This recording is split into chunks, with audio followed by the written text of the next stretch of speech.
Philippe! Coucou! Ah, c'est qui est rochant. Et oui, c'est le dernier épisode avant les vacances. Les vacances de quoi?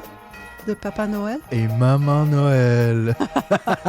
C'est vraiment nice parce que ma fille voulait un Super Nintendo Mini.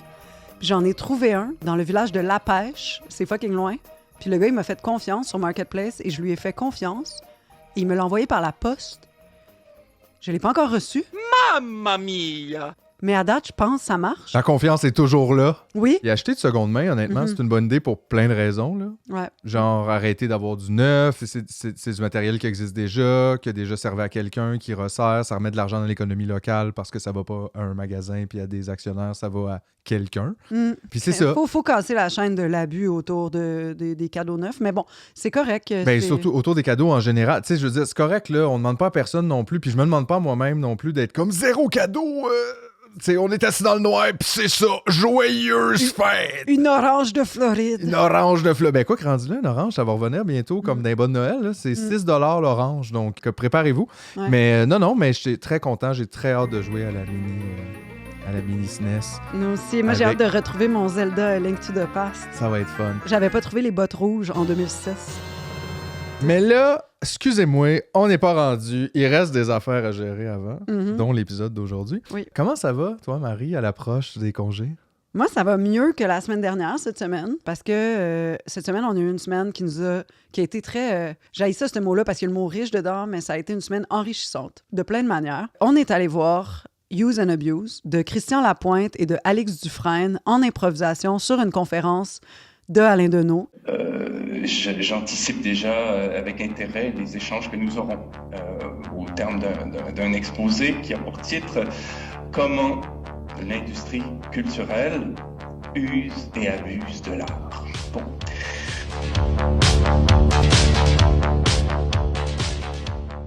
Mon Dieu, ça parle des de capitalisme. arts. Ça parle de capitalisme particulièrement qui parasite les milieux culturels.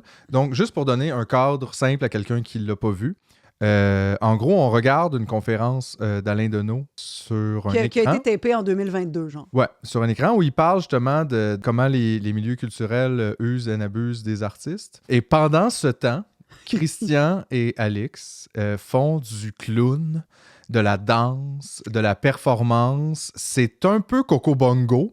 Je pense pas que c'est un terme de théâtre, ça, mais... Ils sont quand même souvent nus. Il y avait toute cette idée de l'artiste dénudé au service de l'entreprise des arts. Puis ça marchait, c'était super bon. Non, mais honnêtement, c'était excellent. C'était comme hypnotisant un peu. Puis tu sais, bon, moi, j'ai peut-être un parti pris. Puis là, je dis ça en tout respect pour l'œuvre qui était fantastique telle quelle. Mais genre, moi, honnêtement, j'aurais trippé à juste écouter cette conférence-là sur un écran avec du monde. Il y a quelque chose à dire quand même pour ça. Écouter en groupe. C'est différent que d'écouter ça sur son laptop chez eux. Mettons, t'écoutes Alain Deneau parler. Il est super intéressant, Alain, il a plein de choses à dire. Puis clairement, si c'est des choses qui t'intéressent, c'est wow. Mais l'écouter en groupe, c'est une autre expérience. Puis juste ça aurait pu être super. Là, t'ajoutes la deuxième couche par-dessus de deux artistes qui viennent faire quelque chose de quand même assez éclaté, d'assez, comment on pourrait dire, inconvenu. Ça se dit-tu, ça? Ouais. Et inconvenant. Inconvenu. Mais il y avait comme une dichotomie aussi entre ce qui se disait puis ce qui se voyait. Mais ça rendait le tout comme encore plus. Ça ajoutait du poids à ce qu'Alain... Puis la toune était full bonne. Il y avait comme une toune house techno qui jouait tout le long. Puis à un moment donné, Alix apprend un espèce de jouet pour chien. Comme un canard qui fait quing quing. Puis elle se le met entre les fesses, puis là, elle y va au rythme de la toune techno en se promenant dans la salle. C'était quand même nice. Puis on était à côté de Colin Baudrias, qui était venu au théâtre seul pour escape le fatherhood, genre, I guess. Mais il a pas escape le temps des monstres. Non, le temps des monstres, c'était à côté de lui. Moi, à chaque fois que c'était drôle, au lieu de taper sur l'épaule de Phil, je tapais sur l'épaule de Colin, parce que Phil, je pense qu'il est un peu tanné que je le sollicite quand on regarde une œuvre. Moi, ce que j'adore d'un spectacle ou d'un film ou de n'importe quoi, c'est justement d'être assis dans le noir. Personne me regarde, personne ne s'attend à rien de moi. C'est pas moi le spectacle. Là. Le spectacle est devant moi et moi, je suis un spectateur. Puis on dirait que ce que je fais, c'est que je ne suis plus dans mon corps. Je suis comme un point en arrière de mes yeux. Puis c'est très relaxant de comme déconnecter un peu son corps du réel, puis de juste apprécier ça. C'est comme si il y avait un petit Philippe assis sur une chaise dans une grande pièce noire derrière mes yeux, puis c'est lui qui regarde le spectacle, puis le grand Philippe est déconnecté, là. Moi, je trouve tout ça super nice. C'est juste que maintenant que je te connais, je le sais, mais au début, j'étais comme, ce gars-là est fru contre l'or. Mais on a vraiment eu un bon moment. Après, on a pris une petite mini-brosse avec Alex. Juste mentionner, par exemple, qu'après le spectacle, Ouais. il y avait une surprise. Ah oui! Oui, C'est dis-nous, c'était quoi? OK. Alors, après le spectacle, Alain Deneau, la conférence s'est terminée, on a applaudi, il y a eu 3 rappels, et là, après, il y avait Alain Deneau en conférence Sur pour nous. Zoom, live. Live pour nous, puis tu sais, lui, il était au Nouveau-Brunswick, puis il était genre rendu 10h15, tu sais, puis lui, on pouvait lui poser des questions. Ouais. Et moi, j'ai commencé à poser des questions quand il y a des affaires de même. Puis là, j'étais full fière de ma question, Ouais. même si je l'anticipais un peu parce que j'ai parlé vite, hein. J'étais comme... Non, t'étais Je super. dis, cher Alain, Monsieur Deneau, ben voyons, Alain. Fait que là, ça commence de même. Est-ce que vous trouvez qu'on assiste à la Pierre-Yves McSweeneyisation du Conseil des arts? Puis là, il a pris, je vous jure, c'était tellement beau. J'aurais adoré taper ce moment-là, mais je vais le garder dans ma mémoire. Il a pris une grande respiration. Puis là, sa face est sur un écran géant de 16 par 16, là, genre. Puis là, il fait, c'est difficile pour moi de répondre à ça parce que c'est pas tant mon milieu. Et là, il est parti pendant 18 minutes. 18 minutes. Difficile de À répondre. expliquer comment... 18 minutes. Dans le fond, tous les conseils des arts, tous les gens qui octroient des fonds aux artistes sont des patrons. Puis une fois qu'il y a des patrons, il y a des délimitations, puis il n'y a plus de liberté d'expression. Puis on peut dire qu'au Québec, mettons, on n'est pas muselé dans l'art comme, mettons, un réalisateur irakien le serait, OK? Sous un régime, mettons. Mhm. Mais Il y a des façons plus honnêtement, pernicieuses d'être muselé que juste la violence directe aussi, puis l'empêchement total. exact. Récemment, on a fait une demande de bourse pour un recueil de poésie pour Phil, OK? Puis il y a une des questions, puis c'est même la 3e question, c'est comment allez-vous faire rayonner votre œuvre? Ça, pour moi, c'est museler un artiste. Parce que en lui demandant de délimiter la promotion de son œuvre qu'il n'a même pas encore entamée, on le muselle. On lui dit... c'est mieux d'être bon. Comment tu vas faire ta promotion de ça? Où est-ce que tu vas le présenter? De quoi ça va parler? Comment vas-tu le faire rayonner? Hey, Chris, on donne 90 % de nos revenus aux éditeurs. C'est à eux de la faire rayonner, l'œuvre. C'est pas à nous. Fait que, bref, tout ça pour dire que c'était vraiment une belle soirée. Puis il y a eu 2 autres questions, je pense, à Alain Deneau qui étaient aussi intéressantes. Ouais. Puis après, on est allé dans au petit Il vous a bar. quand même fait pleurer aussi, Alain? Ah ouais. Ben, en fait, c'est ça. Alain s'est mis à dire comment le patronat des arts tue l'âme des artistes et comment on est rendu tous conformes, comme Guy Debord en parle dans La Société du spectacle, c'est-à-dire dans notre désir de liberté puis de sortir de l'ordinaire, on s'automatise. Je me souviens aussi que quelqu'un a demandé à Alain, est-ce que ça va prendre de la violence Oui, c'est pour vrai! changer les choses? Puis je pense que sa réponse, là, je C'était pas mal paraphrase. oui, là. Non, mais c'était beaucoup comme il y a déjà de la violence. C'est On déjà vit violent. dans un monde de violence. C'est vrai qu'il faut pas, je crois, cadrer ça comme est-ce qu'il faudrait qu'on amène de la violence dans le jeu pour changer le jeu? Genre, le jeu est extrêmement violent. Fait qu'il mais il est tellement le fun d'écouter Alain, honnêtement, c'est comme wow. C'est juste ça fait du bien. Puis le spectacle était wow. Honnêtement, on a adoré ça. Là, ils viennent de finir leur tournée, ils sont allés jouer à Québec quelques dates, mais moi, je suis certaine qu'il va y avoir des supplémentaires pour ça parce qu'ils ne sont pas subventionnés. C'est Donc, vrai? ouais, ils n'ont eu aucune subvention. De toute façon, ils n'en ont pas demandé. Ah oui, la meilleure partie du show, et là, je sais même pas si j'ai le droit de le dire, mais il y a un featuring de Mathieu Lacombe, Oui. le ministre de la Culture de la CAQ, Oui. donc le petit larbin du patronat. Oui. Et c'était... Écrivez-moi en privé sur Patreon, puis je vais vous le dire. C'était quoi la scène? Parce que, honnêtement, raw dogging at its best. Raw dogging. Non, mais c'était excellent. Pour vrai, effectivement, c'est des supplémentaires. Puis chez vous là-dessus. Puis en général, tu vois, cette année, nous, ça fait quand même... On s'est comme dit qu'on voulait plus aller au théâtre. On essaie d'y aller au moins une fois par Ouais. mois. Ah, Puis- puis c'était pay what you can, hein? Fait qu'il y C'était pay avait what you comme... can, Ben, ouais. il y avait 4 paliers. Puis j'ai payé le moins cher parce que ma vie, c'est avoir un balado. C'est le même que je gagne ma vie. Mais comme... ça, c'est quand même cool parce que je suis sûre qu'il y a du monde qui ont payé 75. Quand T'sais. même super cool aussi. Puis, mais non, mais ça, en tout cas, ça valait la peine. Puis effectivement, tu sais, tout le monde a son budget et ses affaires, puis on comprend. L'idée, c'est plus de dire si vous avez les moyens, si vous pouvez libérer un peu de temps pour ça. Moi, je ne regrette rien là, en ce moment de notre expérience cette année. Puis même, moi, t'avouer, on dirait que ça a un peu remplacé le cinéma que je trouve extrêmement décevant depuis quelques années. Il n'y a rien qui sort qui me fait capoter, qui me donne vraiment envie. Là, écrivez-moi pas pour me dire oui, il y a tel film. Oui, effectivement, il y a quelques films des fois qui valent la peine et qui sont T'sais, bons. cette année, là, le film de Matthew Rankin a gagné plein de prix. Une langue universelle. Et les gens, tu sais, je voyais genre Hugo Dumas être un peu fru que c'est ce film-là qui a été, je pense, qui est tourné en langue farcie à Vancouver, mettons, puis ça l'a frustré. Mais j'étais comme, c'est quoi les autres propositions qu'il y a eu cette année qui sont pas genre Camping Sauvage 4? Les Boys 9. Tu sais, Non, mais c'est ça. Mais je veux dire, le cinéma, comme beaucoup d'autres milieux, a de la difficulté aussi avec ça. C'est très, très normatif. Puis... Ah, mais il y a la série de Gabrielle Lisa Collard et Manal Drissi qui est sortie Échouée. J'en ai écouté quelques épisodes, puis ça nous sort un peu de l'école, des hôpitaux, puis des relations Non, mais internormatives. il y a certainement, c'est ça, quelques excellentes propositions chaque année dans tous les milieux. Ce que je veux juste dire, c'est quand même, si tu allais au cinéma toutes les semaines ou tous les mois avant, il y a 20 ans, il y avait moyen des fois de trouver des œuvres, puis je trouve qu'il y en a de moins en moins, puis on y allait de moins en moins par le même fait. Puis là, on dirait qu'on a remplacé un peu cette sortie-là par la sortie de théâtre. Puis honnêtement, je suis 100% satisfait. Est-ce qu'à chaque fois, c'est la meilleure affaire? Non. Est-ce qu'à chaque fois, on est complètement renversé? Non. Mais c'est arrivé à plusieurs reprises quand même. Mais vu qu'il y a un lien direct avec l'humain dans le théâtre, c'est aussi juste, peu importe ce qu'on me présente, je l'accepte comme ce qui est. Tu sais, il n'y a pas de... Les arts vivants pour le monde mort.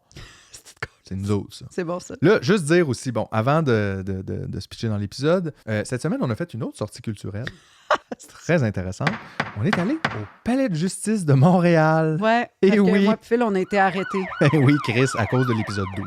Non, c'est pas vrai. On est allé au Palais de justice de Montréal parce que, en fait, j'ai reçu un message cette semaine d'une personne que je ne connaissais pas, qui m'écrit de la part du collectif Antigone et qui me dit, on a 2 activistes, nous, qui ont fait une action directe l'an passé, qui sont montés dans le pont, je crois le 22 octobre 2024, et qui se sont fait arrêter et qui, là, en ce moment et depuis, subissent de la grosse répression. C'est-à-dire que les peines qu'on essaie de leur donner sont beaucoup plus solides en fait, ils vivent du profilage politique, comme certains et certaines vivent du profilage racial. Ouais.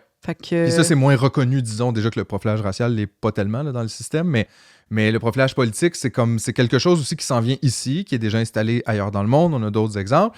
Mais là, effectivement, il y avait cette semaine donc des audiences. Pour arrêt des procédures. Dans le fond, quand ils ont arrêté Michel Lavoie, la liaison police, Jacob et Olivier, qui étaient montés sur le pont, ils ont fait du temps de prison. Littéralement, Michel a fait 48 heures de prison, les gars 6 et 10 jours. Ouais, je crois. Ils n'ont pas eu le droit de parler aux médias, puis ça a pris du temps avant qu'ils lèvent cette restriction-là. La première procureure a été extrêmement préjudiciaire et de mauvaise foi à leur égard, c'est ce qu'ils considèrent. On le considère aussi. Puis donc, basé sur tout ça, il y a une demande de la défense de faire un arrêt des procédures pour dire, dans le fond, le système a été super raide avec eux autres, injuste. Puis toutes les autres actions, même Valero, le blocage du pipeline, à Montréal, les activistes qui ont participé à cette action-là n'ont rien eu. Ils ont réintégré leur maison le soir même, le lendemain, tu sais, de l'action. Ça montre quand même une radicalisation de... on est dans un régime autoritaire au Canada qui commence à prendre sa place. Exactement. Puis ça devrait tous nous inquiéter. Peu importe ce qu'on pense des actions spécifiques, des groupes spécifiques, que vous les supportiez ou non, que vous soyez d'accord avec la façon dont ils s'en prennent, il faut quand même faire attention à ça parce qu'à partir du moment où la répression s'installe, elle grandit et elle va peut-être se rendre jusqu'à nous, jusqu'à vous. Puis ça, je pense que c'est intéressant. Fait que donc, ce qu'on s'est dit, c'est... Cool, on va aller voir une journée, un moment du procès. Juste vous expliquer, par exemple, on est dans la salle d'audience. Puis là, ils ont appelé Michel Lavoie à la barre, qui est Michel que vous allez entendre dans quelques minutes. Et Michel témoignait pour la défense, pour dire, cette journée-là, les policiers m'ont arrêté alors que le rôle de liaison police est rarement brimé. C'est un rôle d'apaisement dans une situation comme celle-là où on fait le lien entre la police et les activistes, OK? Elle a été arrêtée, elle a été mise en prison. Les policiers ont joué genre avec elle toute la journée, ont été super fins avec elle, lui posaient des questions intimes, partageaient des informations intimes avec elle pour amener qu'elle se rende compte qu'elle était en état d'arrestation. Mm-hmm. Et les 2 autres qui avaient grimpé le pont aussi ont été arrêtés et mis en prison. Et c'est du jamais vu pour une action anti-écocidaire. Et aussi une action non violente. Oui, non violente. Un crime sans victime. Là. Littéralement, la seule affaire qui s'est passée, c'est que le pont a été bloqué pendant 6 heures et c'est même pas ce que les activistes voulaient, c'est ce que la police a décidé. Parce que eux, c'est tous des grimpeurs professionnels. Ouais. Et ils étaient en sécurité sur le en haut du pont. Ouais. Voilà. Fait que les seules victimes de ça, dans le fond, c'est genre les chroniqueurs de Cube Radio qui ont genre probablement fait des colères intenses de « Là, on peut même plus se rendre au centre-ville! » Sais-tu quoi, mon ami? S'il tombe, là, de la marde. Il y avait juste à pas monter. Fait que l'épisode qu'on vous présente aujourd'hui, celui avant les fêtes, qui va vous remplir de conviction, d'espoir et de... Il y a un peu de colère, j'espère. Et un peu de colère. Et peut-être... Honnêtement, ça va vous inspirer. Moi, ça m'a inspiré. Oui. Je trouve que Sandrine est extraordinaire. Mm-hmm. Je trouve que Michel est extraordinaire. Mm-hmm. Ce qu'elles vivent au quotidien, ce qu'elles entreprennent avec amour pour sauver la planète. moi, je trouve ça extraordinaire. Donc, Oui, c'était magnifique, une vraiment belle rencontre. Et sur ce, on vous souhaite, on espère en fait pour vous aussi que vous avez des crises de vacances qui s'en viennent. Je vous le souhaite, je l'espère. Puis nous autres, on se revoit en janvier, le 8, si je me trompe pas. 8 janvier, on vous drop un épisode vraiment nice où moi puis Phil, on fait juste jaser en toute intimité. Puis c'est ça, d'ici là, reposez-vous, passez du bon temps avec les gens que vous aimez, surtout pas de temps avec les gens que vous détestez. Et voilà, on se revoit en 2026 parce que c'est pas terminé tout ça. Ça ne fait que commencer. Bienvenue à le temps des monstres!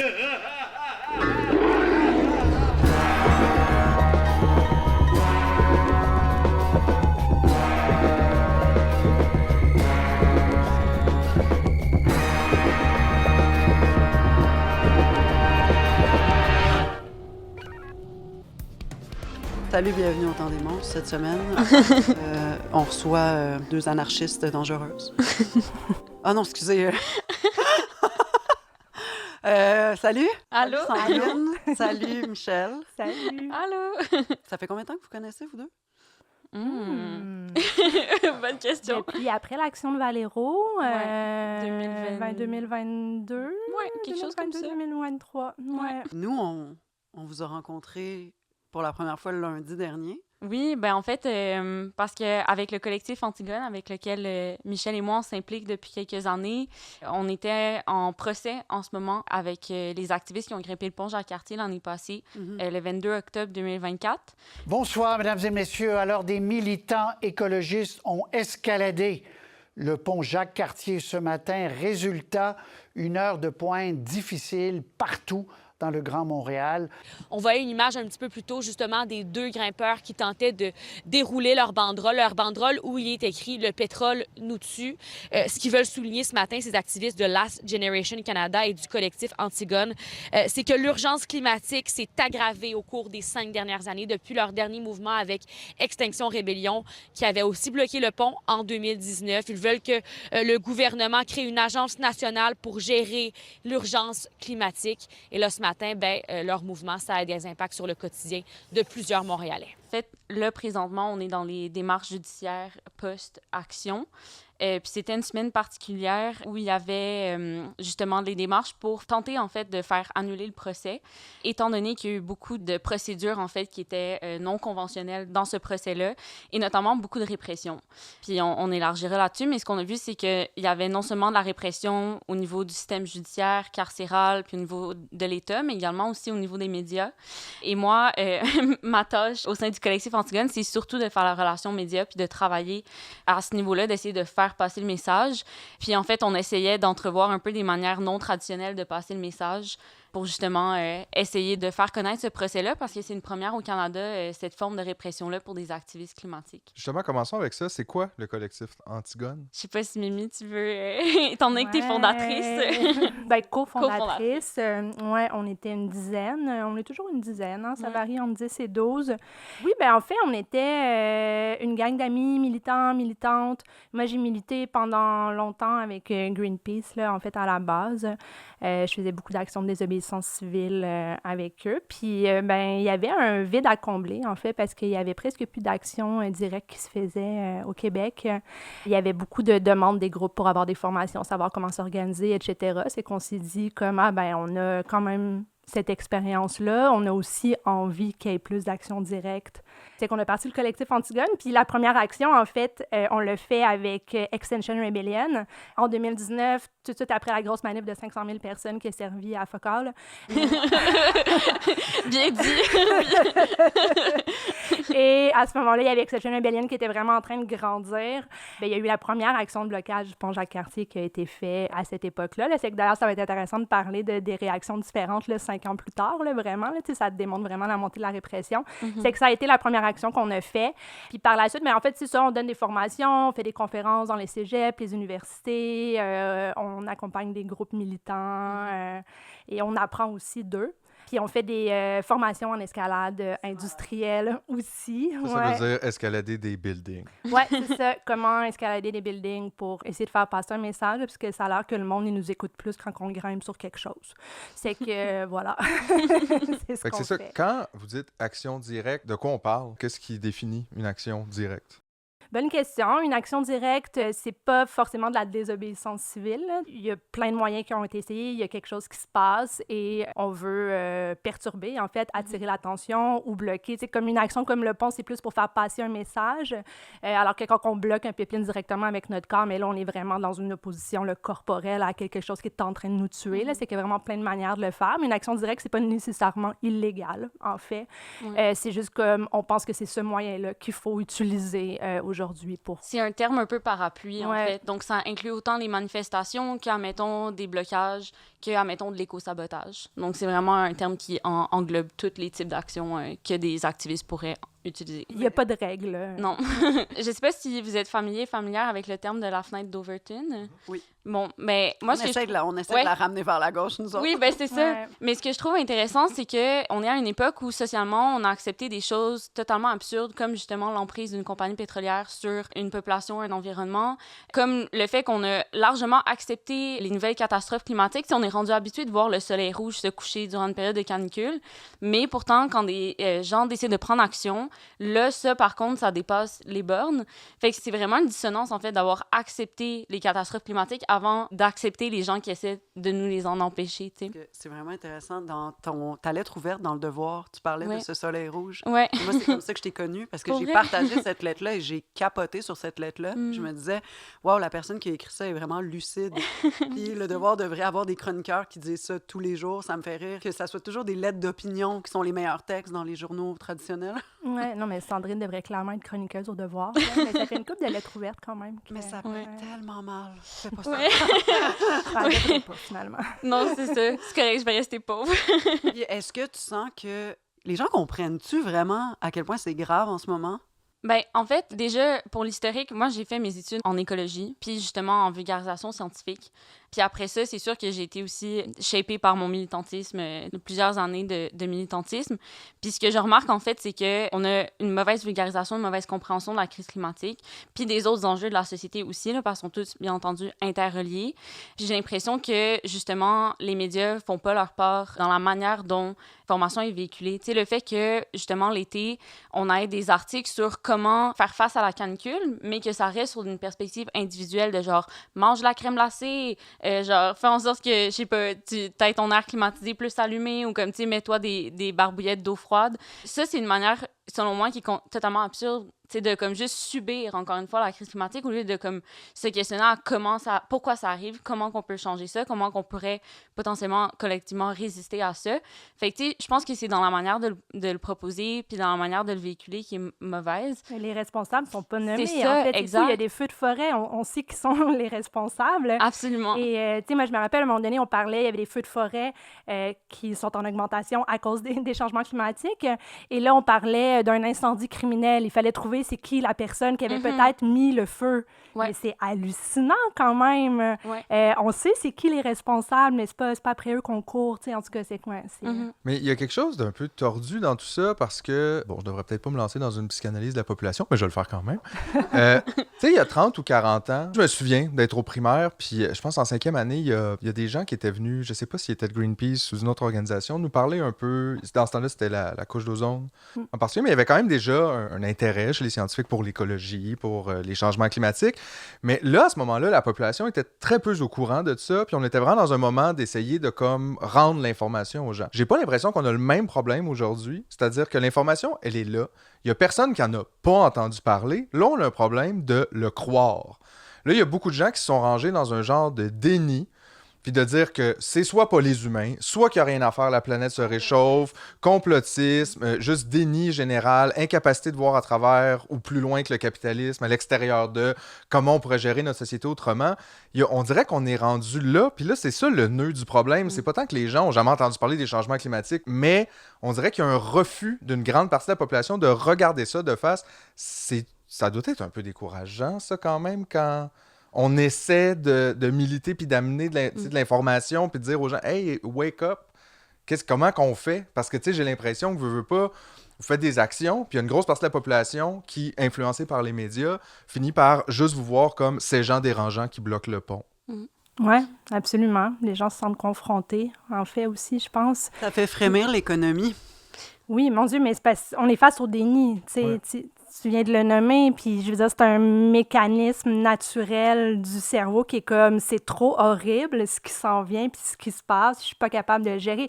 Puis les solutions existent, mais ces solutions-là vont me demander de radicalement changer mon mode de vie, puis ça non plus, je peux pas le faire, tu sais, effectivement, c'est difficile, puis on se dit comme à un moment donné, on va tellement être dans le marde que là, on va se soulever, mais en fait, on voit qu'on est comme dans les feux de forêt, on sort pas dehors parce que avec notre bébé, parce qu'il peut pas respirer l'air, puis on continue à se dire que ben, ça a toujours existé, ça a toujours été là. C'est effectivement, je sais pas c'est quoi la solution, parce que je pense qu'il y a assez de personnes informées, il y a assez de personnes qui savent qu'il faut changer les choses pour faire une révolution, là. Ça va, mais ça se passe pas. Ouais. Mais c'est pour ça que je rajouterais à déni impuissant, je pense qu'il y a une autre composante qu'on oublie souvent, c'est l'épuisement. Je pense qu'on est collectivement très fatigué, très en burn-out. Le métro boulot dodo, le 9 à 5 est épuisant. On n'arrive plus à se loger, à se nourrir convenablement. Puis, tu sais, il y a une phrase assez célèbre, tu sais, qui dit que la fin du mois puis la fin du monde, c'est la même chose, c'est le même combat. Puis, je pense qu'il y a beaucoup de gens, en fait, que la survie immédiate, bien entendu, elle arrive plus vite que la fin du monde. Et donc, c'est difficile de se projeter plus loin que la fin du mois. Et donc, c'est encore plus difficile de se dédouaner du temps pour être capable de lutter, pour être capable d'essayer de construire autre chose. Fait que, tu sais, je pense que moi, du moins, ma perspective en tant que militante a énormément changé à travers les années, puis c'est normal, on apprend sur le terrain. Mais moi, j'ai l'impression que le nœud de la guerre, en fait, est d'être capable de se dédouaner du temps du capitalisme, pour être capable de s'organiser collectivement, pour être capable de faire face à ce système-là qu'on doit démanteler et aussi construire autre chose. Parce que c'est souvent ça, tu sais, la gauche, en général, on va beaucoup dénoncer, critiquer, mais on a très peu de propositions positives à faire. Puis je pense qu'on a besoin, justement, de s'articuler un discours, de réfléchir à qu'est-ce qu'on propose activement en tant que société, les systèmes qu'on veut garder, les systèmes qu'on veut démanteler. Puis je pense qu'en ce moment, ce qui nous manque, c'est le temps, parce que le capitalisme épuise en plus de la fin du monde. Fait que c'est comment, justement, on réussit à s'en dédouaner le plus possible et comment, une fois qu'on en a dédouané, on réussit à le faire pour les autres autour, tu sais. Ouais. Puis c'est vraiment la culpabilité aussi. Ouais. Je pense qu'on est pris là-dedans puis ça nous aide pas du tout. Ouais. D'être coupable collectivement de ça, ou la culpabilité de pas avoir le temps de s'occuper, d'aller aider à une ressource, de faire des actions, de sensibiliser les gens à moins consommer. De quelle culpabilité? Tout ça, en fait, tu sais, plusieurs de se sentir coupable de ne pas agir assez, de pas consommer de manière responsable, je veux dire, tu te sens mal parce que tu jettes ton pot de maillot à la poubelle, puis là, t'es pas bien, tu sais. Puis c'est que là, on n'est pas bien pour plein de raisons comme ça, puis c'est rien de positif, c'est rien pour donner de l'espoir, puis on capitalise beaucoup là-dessus. Je veux dire, comme l'empreinte carbone individuelle, c'est des termes qui ont été inventés par les compagnies pétrolières pour mettre la responsabilité sur les individus, puis on est encore pris là-dedans quand on parle de militantisme puis d'agir pour d'essayer de changer les choses.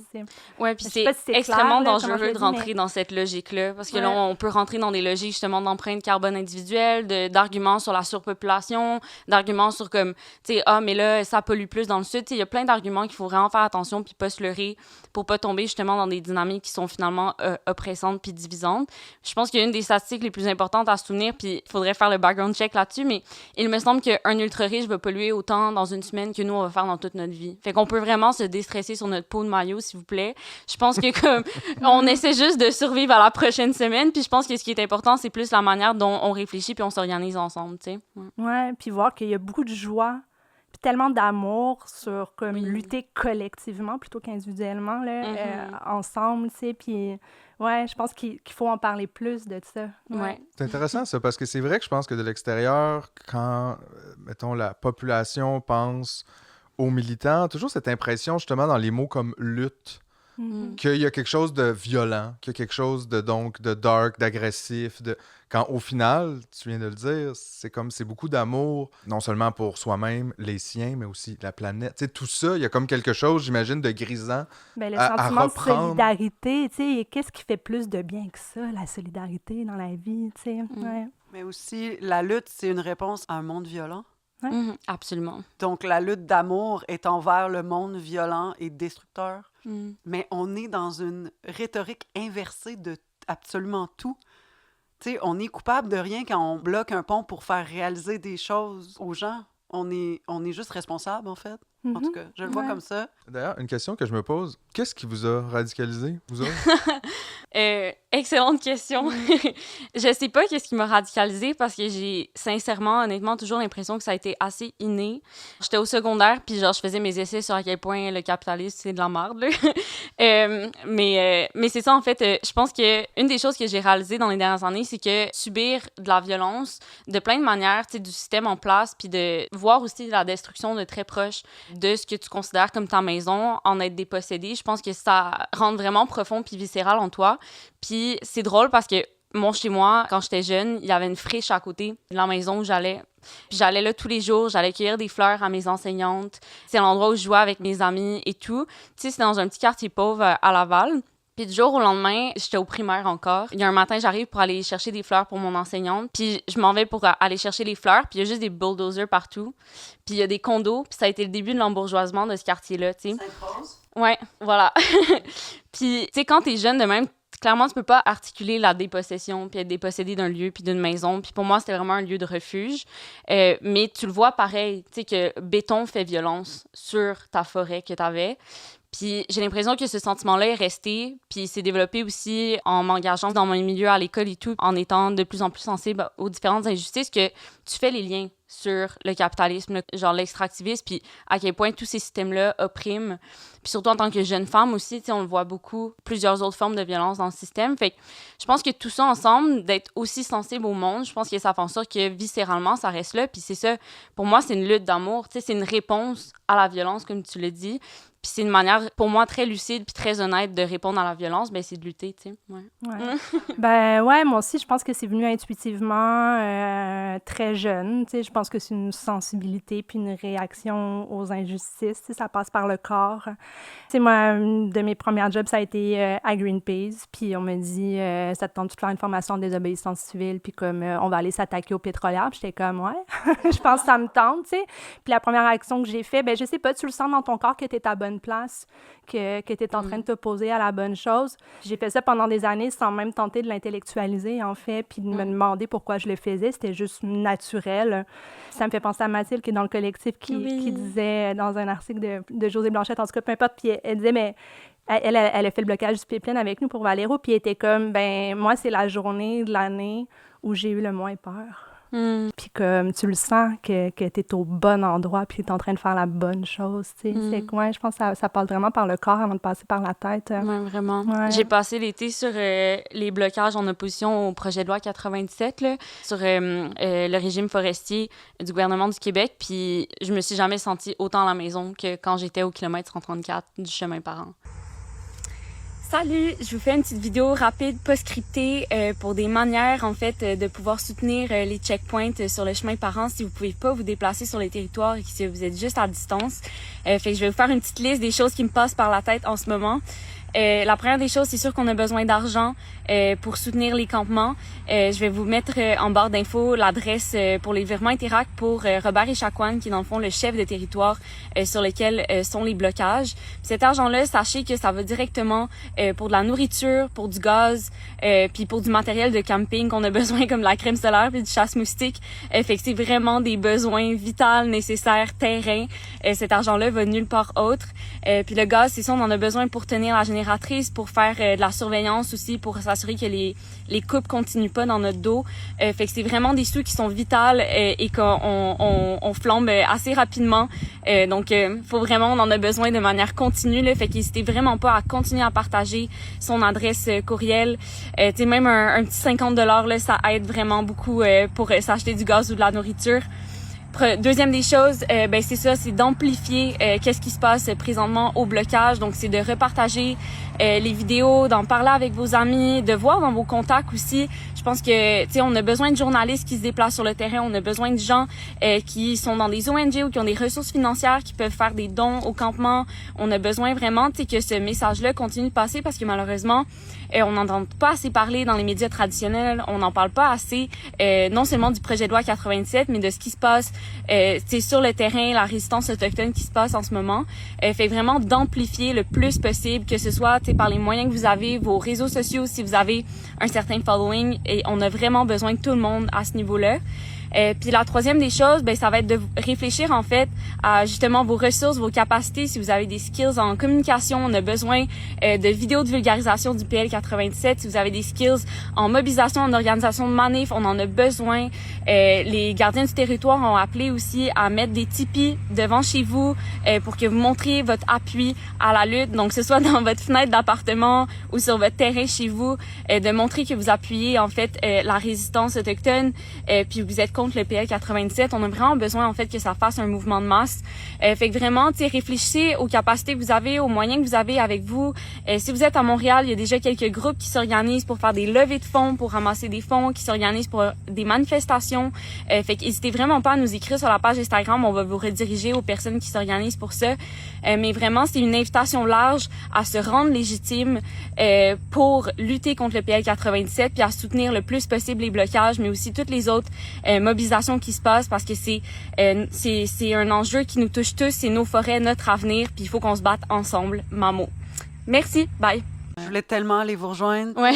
Comme, je regardais tout, j'ai donné. Je suivais Emily Fleming, puis j'étais comme, je devrais être là. C'est là que je devrais être. Ça me tuait carrément de ne pas pouvoir être là. Je pense qu'on est beaucoup à vouloir bloquer des machines de rentrer dans des forêts.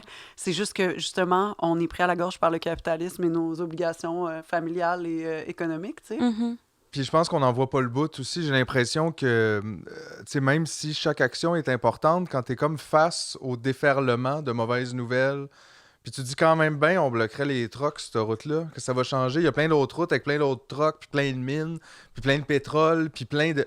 Comme on dirait qu'on vit dans un problème. Ouais. Puis pour les gens, je pense que c'est beaucoup. C'est que si tu décides de clipper off ton déni, puis que là, tu dis, OK, je vais regarder un peu, t'es comme enseveli, soudainement, surtout. Puis ça semble une tâche impossible à réaliser. Ça veut pas dire que c'est ça, qu'il faut pas y aller une affaire à la fois, puis qu'il faut comme baisser les bras, mais je pense que ça m'aide à comprendre un peu pourquoi les gens veulent pas se rendre là.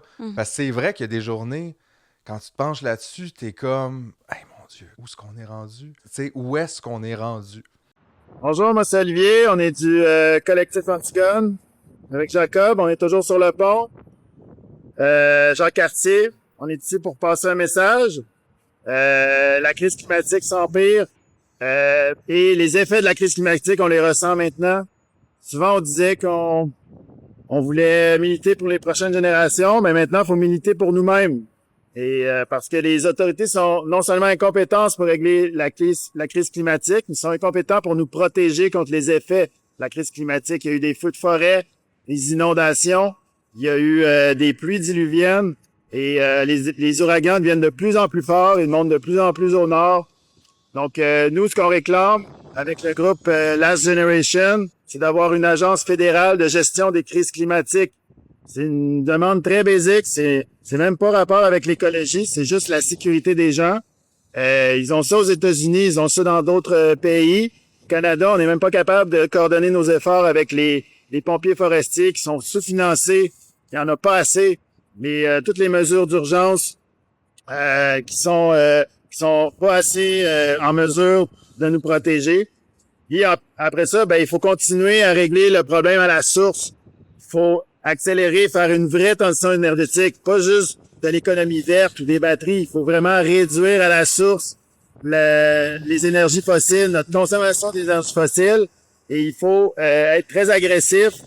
Je veux dire, au Québec, on était capable de faire une révolution tranquille pour changer tous l'État québécois. Mais moi, je pense qu'il faut faire une révolution tranquille pour changer notre régime énergétique. Maintenant, on est dû pour ça au Québec. On peut être l'exemple pour le reste du monde. Pour tout le Canada aussi, on est rendu dans le top 5 des exportateurs du pétrole au monde. On parle beaucoup des gaz à effet de serre qu'on génère au Canada. On est responsable d'énormément de pollution mondiale avec le pétrole le plus sale qu'on vend partout sur la planète et qui transite même sur le fleuve Saint-Laurent au moment où on se parle. Donc, concrètement, dans la région de Montréal, il faut déconstruire, il faut fermer le pipeline 9B et il faut l'enlever, le déconstruire. C'est un pipeline vieux qui met en danger toute l'eau potable du Saint-Laurent qui coule juste en dessous de nos pieds en ce moment sur le pont. Ce serait une catastrophe au point de vue de l'eau potable. Et ce pipeline-là, qui est vieux et rouillé, qui n'a jamais été conçu pour ce genre de produit-là, exporte le pétrole le plus sale au monde. Donc, demande très, très, très concrète. On demande un plan de fermeture du pipeline 9B d'ici 5 ans. Sa date de péremption est passée depuis longtemps, à notre avis. On veut que le Canada adhère au traité de non-prolifération pétrolière et il s'engage à réduire l'importance de l'industrie fossile, des énergies fossiles. Et, comme j'ai dit, la base, c'est une agence fédérale de gestion des catastrophes climatiques. Donc, on vous invite à vous impliquer avec le groupe Last Generation. Suivez aussi la page d'Antigone. C'est important de se mobiliser tout azimut contre ce risque-là pour notre santé et notre environnement. Puis on continue la lutte. Merci. Là, d'ailleurs, parlons-en de où est-ce qu'on est rendu. Parce que c'est ça, cette semaine, il y avait Jacob et Olivier du collectif qui faisaient... En fait, c'est une enquête pour abus de procédure. Ouais. C'est ça. Moi, j'ai été arrêtée aussi avec Olivier et Jacob parce que j'étais la liaison police. Ouais. Et moi, en fait, j'ai décidé juste de plaider coupable, puis de négocier, puis de même pas me rendre jusqu'à cette enquête pour remise en liberté. L'action du 22 octobre 2024, tu parles, toi, on t'a vu témoigner lundi dernier pour essayer d'aider les gars à être mis en contexte, mieux dans comment la journée s'est déroulée comme de la merde, dans le fond, avec les policiers. Oui. Ton rôle, c'était liaison police. C'est quoi liaison police? Puis qu'est-ce que ça fait dans une action d'avoir une liaison police? En fait, c'est ça. La majorité du temps, quand il y a une action directe, une action de désobéissance civile, il y a le rôle de liaison police et c'est vraiment t'arrives sur les lieux en même temps que la police et t'assures qu'il y a une communication fluide, t'informes, voici ce qui se passe, c'est une action non violente ou puis tu transmets toutes les informations que t'as. C'est qu'en fait, le but, c'est ça, c'est d'avoir, tu sais, quand on fait une action de nous, désobéissance civile, c'est fait en toute transparence, à visage découvert, donc il n'y a rien à cacher, il n'y a absolument rien à cacher. On est là pour telle raison, on va rester tant de temps, c'est ça notre objectif, c'est sécuritaire. Moi, dans le cas du pont, j'étais comme, c'est pas nécessaire de fermer toutes les voies, l'objectif, c'est pas de fermer le pont, c'est des grimpeurs expérimentés, donc il n'y a pas de danger, etc. C'est que c'est vraiment de s'assurer que tout se passe rondement. Puis c'est un rôle qui est généralement apprécié, en fait, par la police parce que ils ont plein d'informations, ils savent à quoi s'attendre, etc. Et c'est un rôle qui est historiquement sans risque d'arrestation, en fait, normalement, c'est ça. Mais là, c'est pas ça qui s'est passé parce qu'il y a une montée de la répression envers les militants climatiques et pas que, une montée de la répression tout court. Puis voilà. Et donc, ce qui se passait, pour revenir à la question cette semaine, c'est que normalement, ce qui arrive quand on a des actions comme ça, on négocie avec la couronne, il n'y a pas de procès. Moi, j'ai réussi à négocier parce que mon rôle était moindre, mais il a fallu que je plaide coupable alors que je me sentais non coupable, mais j'étais tannée d'être dans le système judiciaire, j'étais comme, j'ai pas besoin de leur prouver à eux autres que je suis non coupable. Moi, je le sais, j'irai pas perdre mon temps là-bas, je suis plus capable d'être au palais de justice, qu'on sortait d'un autre procès. Mais ce qui arrive pour Olivier et Jacob, c'est que c'est pas possible pour eux de négocier avec la couronne pour l'instant parce que la couronne demande 1 an de prison à domicile pour Olivier et Jacob. Ce qui est comme historiquement beaucoup, mettons. C'est énorme. C'est énorme. En fait, c'est du jamais vu. Au Canada. Ils ont fait de la prison et toi aussi, là. Oui. C'est pas comme si ils demandaient 1 an de prison puis vous aviez été libre tout ce temps-là, là. Non, on était emprisonnés suite à l'action. Ouais. Absolument. Moi, j'étais emprisonnée. Je suis restée 2 jours à la prison Leclerc. Jacob est resté 7 jours, puis Olivier 9 jours. Ouais. Donc, avant même d'avoir un procès, etc., ils nous ont emprisonnés en disant que sinon, ça allait nuire à la confiance du public envers le système de justice et qu'il y avait un risque de récidive. Et donc, ce qui se passe cette semaine, c'est que nous, dans le fond, on accuse la couronne d'abus de procédure. On dit qu'il y a tellement eu de répression, parce que là, il n'y a pas juste la prison, là, ça en a suivi beaucoup d'autres choses qui ont aucun bon sens. Et donc, cette semaine, c'est pas le procès d'Olivier et Jacob, mais en fait, c'est le procès de la couronne pour parler de tout ce qui s'est mal passé. Donc, moi, j'ai témoigné parce que j'étais liaison police, donc j'ai pu parler de ce qui s'était passé. Jacob a témoigné aussi. Il y avait Pascal Dufour qui était là pour parler parce qu'en fait, l'angle qui est utilisé, c'est profilage politique. Parce qu'on sait que le profilage racial est reconnu maintenant dans les cours de justice, mais pas le profilage politique. Donc là, c'est l'angle d'attaque cette semaine. Puis ça, mettons, mettons, ce qu'il faut comprendre de ça, c'est quoi? C'est qu'il y aurait peut-être des directives qui viendraient du gouvernement provincial, fédéral, non, ça se peut pas, ça, c'est neutre. Voyons, non, il faut présumer de la bonne foi de nos élus. C'est qu'on est allé voir, c'est ça, une partie du procès l'après-midi, lundi, juste pour comme se mettre le pied là-dedans, voir un peu de quoi ça avait l'air, la recherche sur le terrain. De un, j'étais jamais allé au Palais de justice de Montréal. Je pense que j'étais jamais... Dans l'Empire. Quand tu vas en centre jeunesse, tu vas à la cour de la jeunesse. Fait que donc, à 17 ans, je suis passé, je pense, 3 fois au Palais de justice de Longueuil. Ça se ressemble dans les procédures, mais je dirais même que c'est quasiment un peu pire, parce que comme tu es un jeune, tu es représenté, tu n'as pas vraiment droit de parole. Mais ça reste que ce système-là, cette énergie-là du Palais de justice, tu la reconnais comme immédiatement, comme une froideur, comme une violence, mais une violence très contenue, très polie. C'est très étrange. C'est une autre planète, là. Complètement. Mais tu sens que c'est comme là, l'État t'a dans son étau. Ouais. Puis t'es mieux de pas trop gigoter parce que ça se pourrait qu'on tourne un peu puis qu'on t'écrase tous les os. Comme le gars qui venait passer ses petites audiences entre vos prises de parole. Oui, ben un détenu qui venait demander, en fait, parce qu'il y avait un bébé naissant, d'arrêter de purger sa peine de week-end du samedi matin au dimanche soir, puis de faire, au lieu samedi matin au samedi soir, retourner dormir à la maison avec son nouveau-né. Puis évidemment, on sait pas ce que ce gars-là a fait, de quoi il est accusé ou peu importe, mais c'est pas tant ça le point. On s'en fout, le punitivisme, ça fonctionne pas, peu importe exactement, ce qu'il fait. Exactement. Mais puis en plus, même au-delà de ça, là, même si on veut pas débattre de ça, c'est juste, encore une fois, la froideur avec laquelle tout ça est accueilli. Il y a comme une espèce de... non, c'est la couronne subjecte. Puis ils repensent pas 2 secondes à ce gars-là. Les autres, ils retournent chez eux, puis ils se rendent pas compte, ou ils s'en rendent compte, puis ils s'en foutent. Je sais pas lequel des deux, puis je sais pas si c'est pire ou moins pire, mais... Il y a comme une espèce de laisser-aller de c'est comme ça. Moi, j'étais pognée dans le corridor avec lui, en fait, parce que j'avais pas le droit de rentrer non plus. Pendant les objections. Oui, c'est ça. Il était là depuis le matin. Il est passé super tard. Mais très spécial quand même, cette énergie-là. C'est ça, ça te resserre en dedans. En fait, tu te sens déjà déshumanisé. Puis tu sais que le risque que tu cours, c'est une encore plus grande déshumanisation si on te fait rentrer dans le système carcéral. Puis là, tu es allé à la prison Leclerc 2 jours. Ouais. C'était-tu ta première fois dans le système carcéral? Oui. Puis, comme, qu'est-ce que ça t'a fait de... Parce que tu dois le savoir qu'il y a des... Je sais pas comment dire. Tu le sais qu'en t'opposant, mettons, au système établi, il y a toujours des risques. Oui. De ça. Même si, historiquement, on se rend pas là, même si d'habitude, on réussit à passer à côté. Mais de passer de... Il y a des risques à j'y suis, ça doit quand même changer quelque chose, là. Ben, ça change tout. Dans le corps. Ben, il n'y a pas une journée depuis 1 an où j'y pense pas, en fait. Je veux dire, je commence à en parler, puis j'ai le goût de pleurer, en fait, tu sais. Puis c'est comme... vous le savez, vivre la violence étatique dans son corps, c'est pas pantoute la même chose que d'en entendre parler puis d'en être conscient, tu sais. Comme oui, je savais que j'allais peut-être aller un jour en prison, je suis une militante, je fais des actions illégales, je me suis dit un jour ça va arriver, on le voit dans des pays similaires au nôtre, là, entre guillemets, en Angleterre, les jeunes femmes qui ont aspergé de soupe aux tomates une vitre dans un musée, 2 ans de prison. On a tendance à suivre un peu, là, à quelques années près, là, ce qui se passe en Angleterre. Au niveau de la répression, c'est qu'on s'est dit, ben ça s'en vient éventuellement au Canada, au Québec, mais on pensait pas que ça allait être maintenant. Mais puis moi, je pensais... Surtout pas en tant que liaison. Surtout pas en tant que liaison police. En fait, c'est évidemment qu'il y a eu un effet de surprise immense. Si je m'étais ramassée là pour l'action de Valero, ça aurait été horrible quand même, mais il y aurait moins eu ce choc-là de... C'est que là, je suis comme, hey, on est rendu où? Moi, je suis rentrée, puis je me suis dit, bon, ben moi, je vais peut-être passer les 2 prochaines années de ma vie en prison. Ça a l'air qu'on est rendu là. Au Québec. Eux, ils s'en crissent quand ils t'arrêtent de ton chat ou de ton linge dans la sécheuse. Ouais. Tout s'arrête, en fait. Ouais.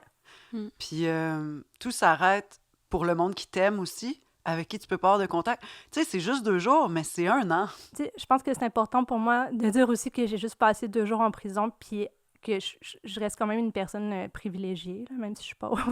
Mais dans le sens où j'ai une énorme solidarité, j'avais un réseau de soutien. Moi, quand je suis sortie, mon loyer avait été payé. Il y a des gens, tu sais, comme on m'a donné de l'argent pour que j'ai le temps de me reposer, etc. C'est que, tu sais, je veux juste comme, tu sais, c'est ça, me mettre en contexte, là. Puis j'ai le privilège d'en parler aussi en ce moment, puis de pouvoir le faire sans avoir peur aussi de la répression qui pourrait venir avec, là, contrairement aux femmes qui n'osent pas dénoncer parce que, tu sais, c'est un système de porte tournante, hein, ils passent leur temps à rentrer rentrer puis à ressortir de prison. C'est que dans ce contexte-là, tu veux pas dénoncer parce que tu vas subir encore plus de violence en prison, là. Bref, je voulais juste mettre ça sur la table. Mais comment j'ai vécu ça? Tu sais, je savais bien que la prison, c'était pas facile. Je savais que c'était majoritairement des personnes pauvres, racisées qui se retrouvaient là, des femmes victimes de violences qui se retrouvaient là, mais de le voir, c'est autre chose. Tu sais, notre univers carcéral, notre imaginaire carcéral, il est contaminé, même si on est une personne conscientisée qui s'y intéresse. Je veux dire, tu peux pas comprendre tant que tu l'as pas vu non plus. Puis, ben c'est ça, la prison, c'est le point de chute de toutes les injustices, en fait. Puis ça a été vraiment frappant. Ça a été frappant aussi pour moi de réaliser qu'il n'y a aucune des femmes que j'ai croisées à la prison Leclerc, on était 30 dans mon unité de vie, il n'y a aucune de ces femmes-là qui aurait dû être en prison. En fait, personne ne devrait être en prison, là, mais c'est pas l'endroit pour aller mieux, tu sais. Puis ce qui s'est passé aussi, c'est que moi, je suis rentrée là, elles avaient vu l'Action du Pont à la télévision, elles savaient qui j'étais, elles savaient que j'allais sortir rapidement, clairement, et elles se sont dit, mais toi, tu vas pouvoir dénoncer, toi, tu vas pouvoir parler à des journalistes quand tu vas sortir d'ici. Puis ça, je trouvais ça dur à entendre. Toi, t'as pas rapport ici, mais j'étais comme, mais vous non plus, tu sais, elles-mêmes, elles ont intériorisé ce qu'on pense d'elles, tu sais, et ça, c'est tellement Puis elles sont là pour des crimes de subsistance des aussi, crimes là. de subsistance, exactement, tu sais. C'est que là, elles se sont mis à me raconter, parce que j'étais comme, oui, quand je sors d'ici, promis, genre, je vais comme essayer de faire sortir ce qui se passe à la prison Leclerc, tu sais, puis comme, ben, je suis hantée par ça maintenant, tu sais. Puis, ben, c'est ça. Puis c'est horrible, la prison Leclerc. Il y a un recours collectif qui vient d'être accepté par la Cour supérieure parce que les conditions sont inhumaines. On a sorti les hommes de cette prison-là. Oui. Pour aller y mettre les femmes, enregistrer ça, là, le monde qui nous écoute. Oui, là. parce que c'était trop insalubre. C'était trop sale. Ouais. C'était une prison fédérale, je pense, je me trompe pas. Oui, à sécurité maximum. À sécurité maximum, qui avait été comme délaissée par le fédéral en disant justement, elle est insalubre, on veut pas mettre d'argent là-dedans, fait qu'on fait juste l'abandonner. Puis le provincial a fait, hey, une prison abandonnée, on pourrait mettre les femmes dedans. Parce qu'on manque de place. Puis là, tu te dis, mais où est-ce qu'on est? Mais ça, c'est aussi une démonstration de à quel point on a intégré, je pense, dans la population, le fait que les criminels ne méritent rien. Puis là, c'est ça qui est dangereux, c'est qui est criminel? Parce qu'à partir du moment où on dit, toi, t'es criminel, là, c'est terminé. On a plus d'empathie pour toi. On peut te faire subir des tortures, des sévices, parce que t'avais juste à écouter. Puis j'entends ça dans plein de discours, même par rapport au petit Nourane. Quand la police te parle, écoute, on sait même pas ce qui s'est passé. On n'a rien vu, l'enquête. Mais il y a des gens qui disent ça, puis qui y croient. Mais je pense qu'ils se rendent pas compte que le jour où c'est eux qui se font coller par la police pour une étiquette de vitesse, puis que les guns sortent des étuis, puis que là, t'es dans ton char à dire, mais voyons non, Chris, j'ai juste brûlé un stop. Qu'est-ce qui se passe? Tu mets pas tes mains comme faut, tu te fais tirer dessus. Et là, les autres vont te dire, t'avais juste à écouter. Puis d'ailleurs, le policier de Nourane aura le droit à l'IVAC, mais pas le père de Nourane, pas ses amis. C'est d'une violence parce que ça voudrait dire qu'on reconnaît que l'État a été criminel. Fait que quand on est dans notre définition de la criminalité puis de la violence, si on la laisse se faire définir par l'État, on n'y arrivera pas, là. On a besoin de mettre en mots nous-mêmes c'est quoi, qu'est-ce qui est violent, qu'est-ce qui est criminel selon nos standards. Oui, et comment on répond à la violence aussi, certainement pas en emprisonnant les gens. Ce que tu as dit là, au début, moi, je pense que c'est vrai. Puis c'est vrai pour moi aussi, mettons. Moi, j'ai l'impression que d'avoir vécu ça, ça m'a donné une perspective que j'aurais jamais eue dans des lectures ou en écoutant les autres. Pas que c'est pas intéressant de le faire, mais des fois, j'ai l'impression que la plus rapide route vers l'abolition pour les prisons, ça serait d'envoyer tout le monde un week-end en prison. Tout le monde va un week-end en prison, tout le monde revient le lundi puis fait non, Chris, ça se peut pas, puis c'est épouvantable que j'ai vécu là, puis le monde me regardait comme j'étais une merde, puis j'ai failli mourir. Puis je pense que la semaine d'après, on dirait non, là, ça se peut pas. Je pense qu'il y a beaucoup de mythes par rapport à l'emprisonnement. Pour la DPJ aussi. Pour la DPJ, pour toutes ces affaires-là, c'est quelque chose de se faire enlever. Ça aussi, c'est une forme de violence puis de dépossession de sa vérité. Puis c'est comme si on disait non, toi, on t'écoute plus, là, toi, t'es fou. Là. Puis assis-toi là, puis c'est un peu la même chose qu'on fait aux prisonniers. C'est comme toi, t'as fait quelque chose que nous autres, on a décidé que non. Fait que là, à partir de maintenant, tu peux manger de la moulée pour les chiens puis dormir d'une place qui n'a pas de bon sens. Puis avoir peur pour ta vie. Avoir peur pour ta vie à toutes les secondes, Puis le plus fou là-dedans, le plus fou, c'est que ça ne fonctionne pas. C'est ça qui est hallucinant. La prison ne réduit pas la criminalité, ne réduit pas la récidive. En fait, ça a l'effet inverse. Plus l'État est oppressif, plus il y a de violence. T'sais. Mais aussi, l'État agit comme un contrôle coercitif envers les femmes dans une relation intime, c'est-à-dire gaslighting, contrôle des moyens financiers. T'sais, on le sait là, que la pauvreté est organisée. C'est un système organisé économique. Puis te dire que faut que tu marches droit, sinon, tu sais, tout ça, on le voit dans nos relations intimes parce que ça nous est imposé dans le quotidien par toutes les manières qu'on a d'habiter le monde qui sont pas normales. Genre se lever puis aller travailler, tu sais, hot take, là, c'est pas normal. Non. Puis je sais que travailler pour Greenpeace, c'est sûrement plus le fun, mais ça reste du travail, ça reste des organisations. Je sais pas, comment vous vous sentez par rapport à ça? On est juste... Est-ce qu'ils vous backent, tu sais? Est-ce que ces organisations-là... Oh, on rentre ça dans Greenpeace? Moi, j'allais ailleurs, mais oui. Ben, Antigone existe parce que Greenpeace faisait plus d'action directe. Voilà. Puis, je veux dire, pour moi, c'est rendu juste comme un groupe mainstream, là. À l'image Et, de Steven? Rentrer dans une logique où de quémander puis demander des choses à l'État encore. Tu sais, pour moi, une organisation à but non lucratif, les NGO en environnement, puis genre les élections fédérales, c'est la même crise à faire. Fait comme, genre, selon moi, je pense pas que c'est comme ça qu'on va réussir à actually faire un changement social. Fait que ces organisations-là existent pour peut-être faire un peu de surveillance au niveau des projets de loi ou des choses comme ça, mais de penser que c'est ces organisations-là qui vont sauver la planète, fuck all, c'est nous, là. Ça se passera pas. Ouais, non, absolument pas. Ouais. Mais il y a eu du sport quand même, tu sais, genre, mais c'est juste, ça venait de gens qui étaient déjà épuisés, tu sais, qui ont pris des congés de leur job pour donner du temps durant cette semaine-là où les gens étaient incarcérés, tu sais. Fait que ça a été beaucoup de communautés autour. Tu sais, derrière les 3 personnes qui étaient incarcérées, il y en avait une centaine qui a travaillé cette semaine-là, et avant et après, tu sais. Ouais. Mon avocate a réussi à me parler pendant que j'étais en prison et elle m'a dit, bon, finalement, la procureure a accepté de me parler. Et donc, c'est ça, j'arrive à négocier. Je sais pas encore ça va être quoi les conditions, mais certainement pas parler à des journalistes, pas le droit d'être avec plus de 2 personnes en public, pas le droit de parler sur les réseaux sociaux non plus, pas le droit de parler tout court de ce que je venais de vivre. Ça, c'est nouveau comme condition. Comment ça, c'est légal, d'ailleurs? Ben, ça sont tombées, ces conditions-là, en fait. Ça. C'est que ça n'avait aucun sens. Mais elle m'a dit, je sais pas s'ils vont demander à ce que tu aies un couvre-feu, à ce que tu aies un bracelet électronique, tu sais, comme elle dit, je le sais pas. Puis elle est comme, tu verras si tu acceptes ou pas, tu sais. Puis moi, je me suis dit que je sors d'ici, puis comme on fêtera les conditions après.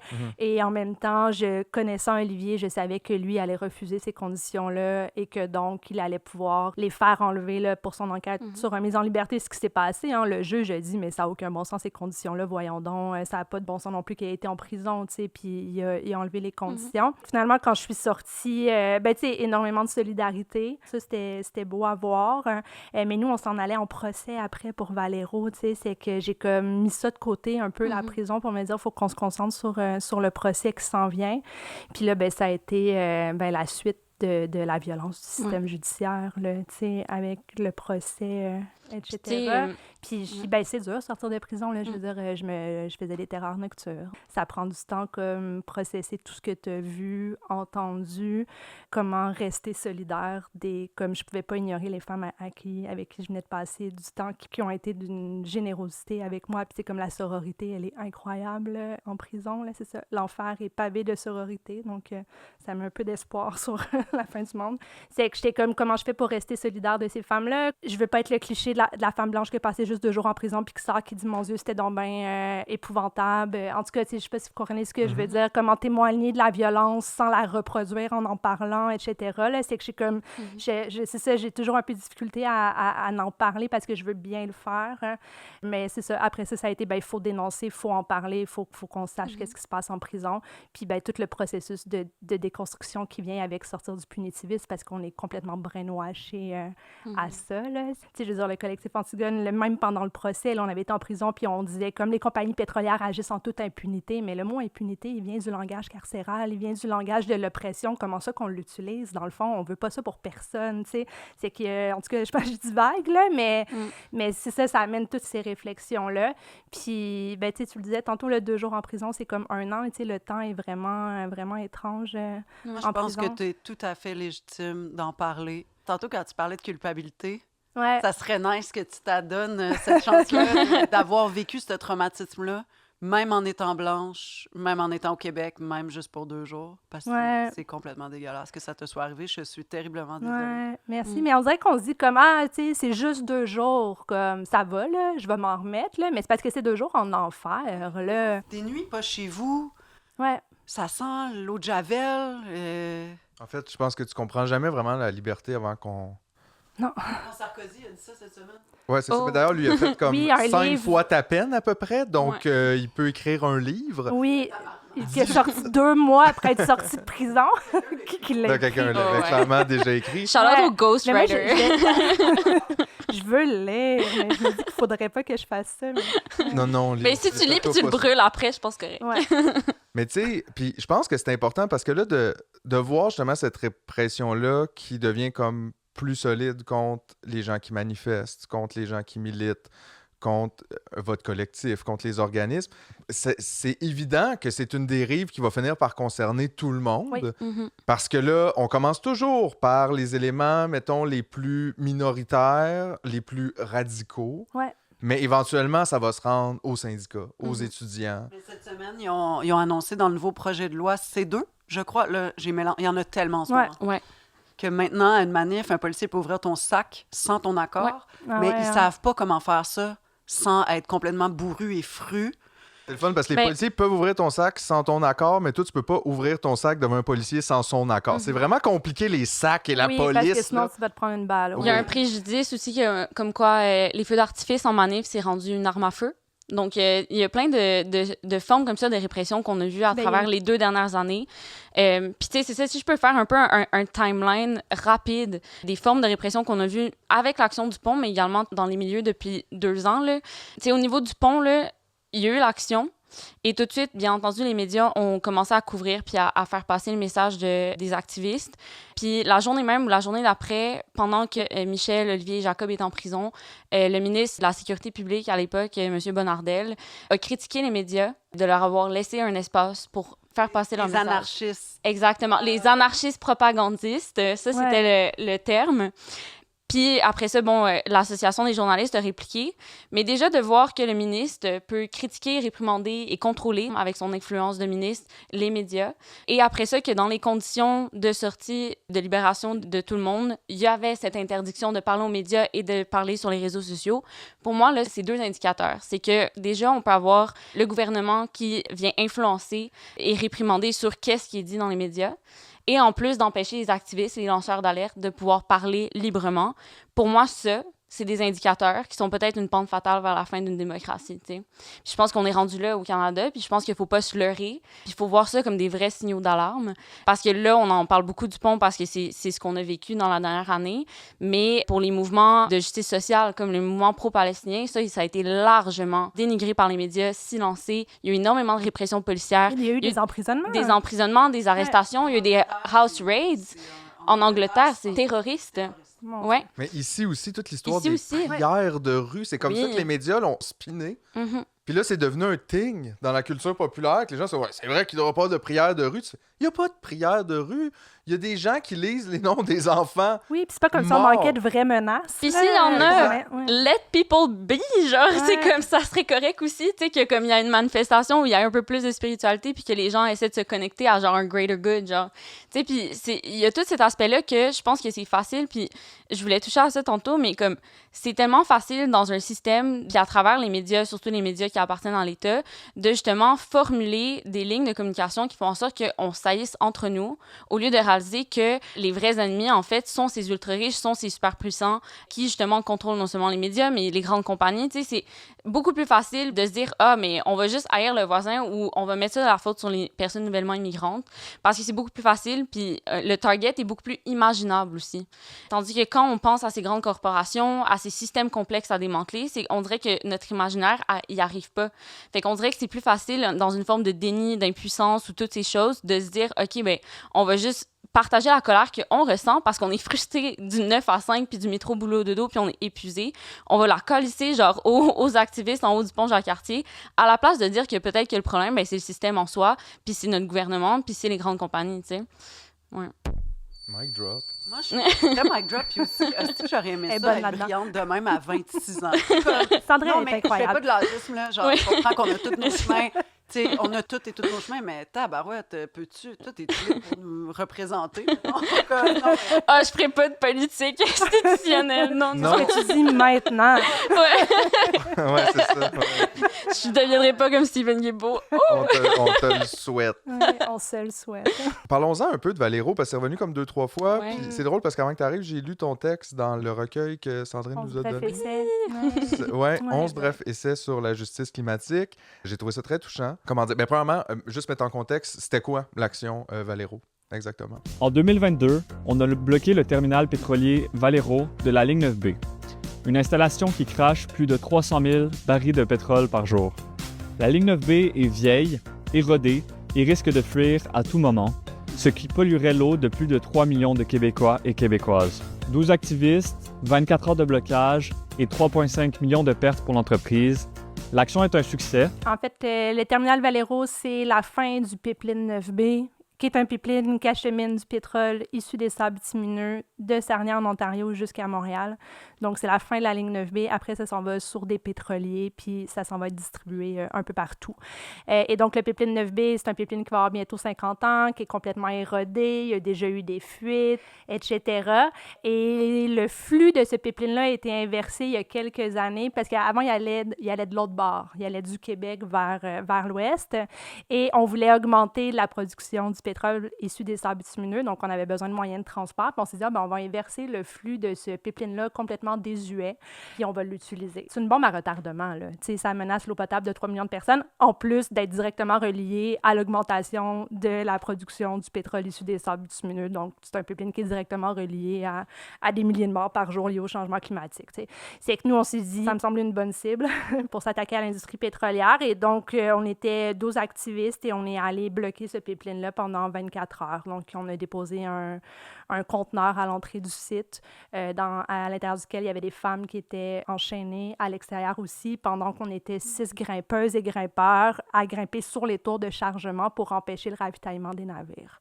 Donc, voilà l'action de Valero. Et donc, tu sais, je pense que ça peut être intéressant de voir que quand on a fait cette action-là, 24 heures de blocage, on n'a même pas été amené au poste de police. On n'a pas eu de conditions. Normalement, quand on se fait arrêter, tu sais, il y a des on parle conditions. de quelle année, là? On parle de... 2022. Fait qu'il y a juste 3 ans. Ouais. Fait que déjà, on voit la curve très rapide, là. Ouais. On a été arrêtés, fouillés, on vérifié qu'on n'était pas en bris de conditions, puis après ça, ils nous ont juste escortés jusqu'à la manifestation de soutien de notre propre action. Puis, et voilà.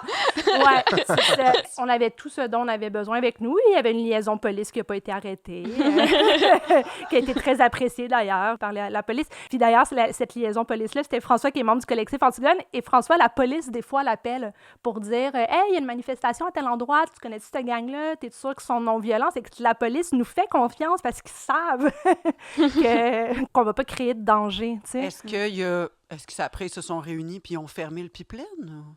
Non, malheureusement, non, ça n'a pas marché. Fait que c'est ça sert à rien, la désobéissance. Mais tu as passé en cours quand même pour ça, même si sur le moment, c'est ça, pas arrêté, pas de conditions, rien, mais vous avez passé en cours pour ça aussi, je comprends bien, parce que dans ton bref-essai, tu t'adresses à la juge. Oui, en fait, puis tu sais, j'ai écrit le texte avant d'être en procès. Puis ouais, ce texte-là, dans le fond, c'est le plaidoyer que j'ai jamais pu faire que tu aimerais au procès, que j'aurais aimé faire. On a fait un procès en défense de nécessité. Donc, normalement, on plaide tout le temps coupable, on négocie hors cours, on a une absolution, puis comme on se fait pocher dans le système judiciaire. Mais là, on s'est dit, non, on va tenter une défense de nécessité, donc on va plaider non coupable parce qu'on se sent pas coupable. On pense que c'est légitime de bloquer avec son corps une industrie qui assassine.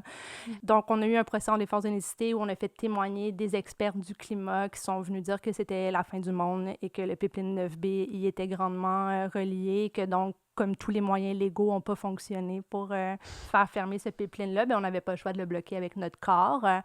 Et le juge a décidé, en fait, a donné raison aux scientifiques, mais a dit que c'était pas une manière de se défendre et qu'il fallait voter aux 4 ans. Après, il a dit ça, oui, il a dit ça. Ça, c'est dans son jugement. Y a-tu dit de voter pour qui? Parce que on dirait qu'il y a personne. Qu'on vote, c'est pire. Fait que... Non, mais attends, la dissonance. Il semblerait, il dit peut-être qu'on s'en va vers le pire, mais il semblerait que c'est ce que les gens ont décidé démocratiquement. Ah, bon, ben écoute. Peut-être, ouais. Je suis tellement trigger en ouais. Il a dit peut-être que les gens, ils sont au courant puis ils veulent juste brûler plus de pétrole. C'est juste ça. Après avoir écouté des jours et des jours de cours sur genre la propagande des compagnies pétrolières, sur l'urgence climatique, puis en plus, il était comme, oui, je reconnais que d'ici 2030, on va dépasser des points de non-retour au niveau du climat, mais voter aux 4 ans. Puis je suis comme, mais big, il te reste quoi, une élection? Genre, c'est comme... Mais c'est fou parce que tant qu'à ça, réprime au complet. Tu sais, dis pas, vous avez raison, mais je vais choisir de vous coincer les doigts dans une porte pareille. Ouais, absolument. Ces gens-là sont dans une dissonance complète. Tu sais, c'est ça, c'est comme tu représentes le système. on dirait que tu te déshumanises toi-même en faisant ça. Je suis pas un humain, là, je suis un représentant du système. Puis là, des fois, mon humain en dedans fait « Attends, ça marche pas. » Mais il faut que je le repousse un peu. Je suis pas ici pour ça. Là, je sais pas comment il fait. Il devait être en distorsion cognitive. Puis il était gentil pendant tout le procès, mais quand il est arrivé au moment du verdict, là, il a complètement changé de ton. Puis il avait l'air en colère après nous. Puis on était comme « Mais il nous en veut de le mettre dans cette distorsion cognitive-là. » Il était comme « Qu'est-ce que vous êtes en train de me faire, la gang? » Peut-être qu'il y avait eu genre une carte Pétropoint pleine. Oh, peut-être. Il a pu remplir sa grosse BM de gaz gratis. J'ai trouvé ça très touchant, la façon dont tu parlais de ça, parce que je trouve qu'il y a ça aussi comme qui est difficile à faire passer. C'est comme si on avait cadré le monde un peu entre comme les logiques de l'économie et de la chose normale, le capitalisme, et les émotifs pelleteux de nuages qui veulent un monde où ce que personne meurt. Puis là, t'es comme, mon Dieu, mais comment on a cadré ça comme ça? Je pense que c'est important de retourner à l'émotion, parce que c'est ça qui nous drive finalement à faire, puis à vouloir, puis à... Tu sais, c'est quand même spécial. À chaque fois que j'entends pelleteux de nuages, je me dis toujours en opposition à quoi? Tu sais, en opposition au pelleteux de sable bitumineux? Au pelleteux de profit? Tu sais, c'est quoi? En quoi c'est mieux ça? Puis je veux dire, on le voit où ça nous mène, ça. Mais en tout cas, il y a une phrase qui m'a particulièrement touché, parce que tu parlais de désobéissance civile. Puis tu dis, moi, en fait, j'obéis au fleuve. Puis ça, c'est émotif. Tu sais, il y a quelque chose là-dedans de beau. Ouais. Le contraste obéissance-désobéissance, en fait, moi, je pense que le plus grand problème, c'est l'obéissance. Là. C'est pas c'est ce à quoi on obéit, en fait. Oblige à l'indifférence. Oui. Ou au choix d'indifférence, parce que l'indifférence, c'est un choix. Là. J'obéis à ce qui me maintient en vie, à ce qui m'abreuve, à ce que je peux contempler puis que je trouve beau, tu sais. Ouais. Puis il y a aussi une drôle d'opposition. Tu sais, il y a comme un retour, des fois, des discours biologique et naturalisme dans un contexte comme d'eugénisme social, où on dit, mettons, il y a juste des femmes et des hommes, puis là, on s'appuie sur une genre de biologie de 3e année pour refuser des avancées sociales, mais de l'autre côté, on n'est pas capable d'avoir cette même biologie de 3e année pour dire « Hey, l'eau, c'est important. » L'eau, c'est bien, là. Ça, c'était là avant, tu sais, comment ça s'appelle? Very fluid. Tu sais, l'eau était là avant Enbridge. C'est bien plus naturel. Ça, Enbridge, c'est une affaire de woke, ça, d'invention, de niaisage, de machine. Mais c'est drôle qu'on soit capable de vivre ces deux pôles-là en même temps dans la société pour pas défendre l'environnement, mais pour, mettons, opprimer des personnes non-binaires. On est capable de vivre cette distorsion-là. Puis je la comprends pas trop. Moi non plus. Mais on est déconnecté du monde sensible. N'empêche qu'on reste des animaux, d'une certaine manière, que en ce moment, la configuration d'une ville, ça reste comme une configuration, comme une fourmilière, puis qu'on est complètement déconnecté de, justement, du fait que, comme avec le capitalisme, on est quand même forcé à faire un 9 à 5 en plein milieu de l'hiver, quand nos corps sont fatigués, quand on n'a pas nos vitamines D, puis qu'on est brûlé. Ouais, ben c'est ça, tu sais, on est crissement plus brûlé l'hiver, puis c'est normal, puis c'est ça, c'est qu'on a une déconnexion à nos corps, déconnexion à nos émotions, déconnexion à la collectivité autour.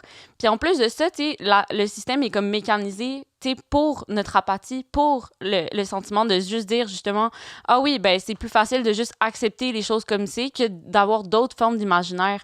Je pense que c'est pour ça que quand on parle de pelleteux de nuages, ben je suis en effet d'accord, on est des pelleteux de nuages parce que il y a du gros travail d'imaginaire, parce qu'à la gauche, on n'en a pas, ou très peu.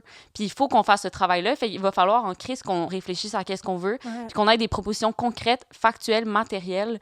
Parce qu'en ce moment, c'est ça, les gens n'arrivent pas à se loger, à se nourrir, puis on a besoin de ça, puis se dédouaner de ce système-là. C'est ça qu'on fait des actions directes aussi. On nourrit un imaginaire. Tantôt, je disais, pour niaiser, ça sert à rien la désobéissance civile, parce qu'on se fait toujours dire ça. C'est difficile de voir l'effet concret, mais on nourrit un imaginaire collectif de la résistance.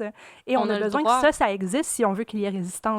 Plus nos conditions matérielles sont effritées et en ce moment effilochées par les gouvernements en place, moins on a d'énergie pour mettre nos affaires en dehors de nos soucis du quotidien, de mettre notre énergie justement dans bloquer des pipelines puis camper dans des arbres. Mais si à tous les jours, il y a des gens qui bloquaient ce qui est en train de nous détruire, je veux dire, elle cesserait la destruction. Là. C'est aussi simple que ça, en fait. Moi, j'ai vraiment de la difficulté avec les gens en ce moment qui travaillent pour ces industries-là puis qui disent « Non, mais là, tu sais, une seule personne ne peut pas changer quelque chose. » Comment vous sentez, vous autres, quand vous entendez ça?